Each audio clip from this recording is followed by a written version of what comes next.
আসসালামু আলাইকুম। আজকে ছাদে চলে আসলাম। আম্মা খুব সুন্দর একটা সালাদ করেছে ফ্রুটসের।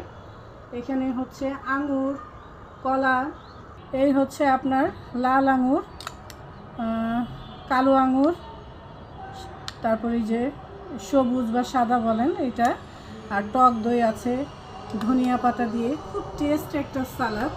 আর এই সালাদটা আমরা কিন্তু খুবই পছন্দ করি। এই তো সামনে রোজা চলে আসছে, তো এই রোজাতে এই সালাদটা কিন্তু সারাদিন রোজা রাখার পর খাওয়াটা খুবই ভালো। এমনিতেও অনেকে কিন্তু এই ফলগুলো এমনি খেতে চায় না, আর এইভাবে যদি সালাদ করে দেন এই সালাদটা কিন্তু চট করে খেয়ে নেবে। আর এই সালাদের নাম হচ্ছে মিনিস্টারি সালাদ, বুঝছেন, বড়লোকি সালাদ। আম্মা আজকে করেছে, আমি আসার সাথে সাথে এই তো পাঠিয়ে দিয়েছে।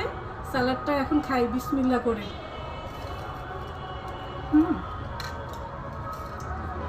খুবই মজা, খুবই টেস্ট।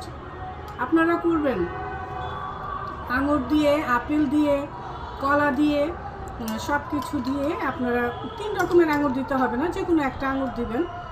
কলা দিয়ে করবেন, খেতে খুবই টেস্ট। এই সালাডটা সেই মজা, খুবই ভালো লাগে এই সালাডটা। আমাদের বাড়ির সবাই এই সালাডটা খুবই পছন্দ করে।